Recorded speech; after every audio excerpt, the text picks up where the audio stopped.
So tell us about your fight. It was a good fight. We came out. Round one was real close. I think I snagged it at the end of round one. Round two, I started picking up the pace, started landing a little bit more combos.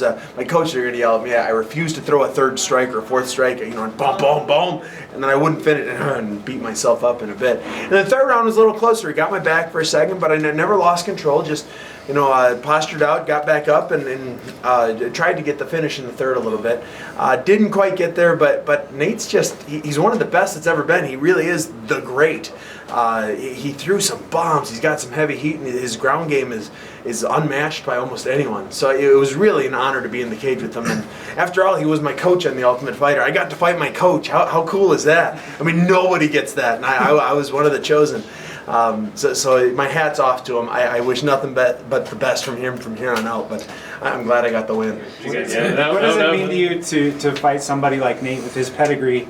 I mean, he's been fighting, even though he's not that old, he's been fighting forever, King of Pancrase, all that. Mm-hmm. I mean, what did it mean to you to fight somebody with that much stature behind him? Nate, he's one of those guys that's just been around forever. I mean, he's been fighting since before I ever thought about fighting. I think I was in probably middle school when he started fighting.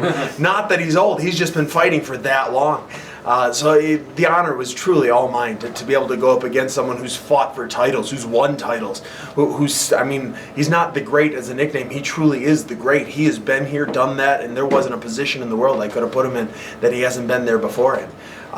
So again, the honor was mine. I can't believe I got the opportunity to fight someone of his caliber and then win. What did you have to do mentally, considering the fact, like you said, he was your coach at one point, very, very early on, so you didn't show him too much respect inside the octagon, so you could still get the W? I love fighting my friends. I do. I like fighting people I like, and so if I like you, it's probably a bad fight for you.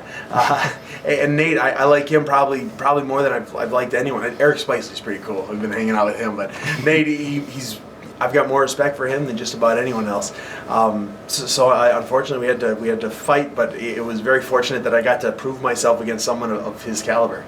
When are you going to tone down your trash talk game a little bit? Really ripping on those guys. I'm ripping on those guys. No, I just am what I am. Whatever comes out, comes out. Maybe someday I'll be a jerk, but for now I'll be who I am. So you have a little bruise right here. What was it? Yeah, I don't know what hit me, but Hendo has punched me in the throat more than once. Like, he'll come over the top with that big right, kind of like Nate's been throwing, and one of them just landed, knocked the spit out of my throat, and it's a little sore. I can hear it myself as I'm talking a little bit, so I go get some Advil, drink some Reebok, and I'll go from here. Got a pretty good win streak going. Where do you think this takes you? This is my fourth fight in a row in the UFC of winning. That's my biggest streak ever. And I want to keep it going. I want to keep fighting. I want to fight soon. I think Houston's in 2 weeks or next week. And after that they'll be in Vegas. And then they've got something down in Brazil. I want to get on them. I do. Something you might not know, but I'm very aware of, is I just tied the record for most fights in 1 year's time. I want to beat that record. I've tied it with, it's Roger Huerta, Cowboy Cerrone, and Neil Magny are tied at 5 in a year. I want to get 6. And I've got till June 18th to get 6. So it's going to happen. I'm going to beat the record. I'm going to be the most active fighter in UFC history. And hopefully I can get to 7, 8, 9 by June.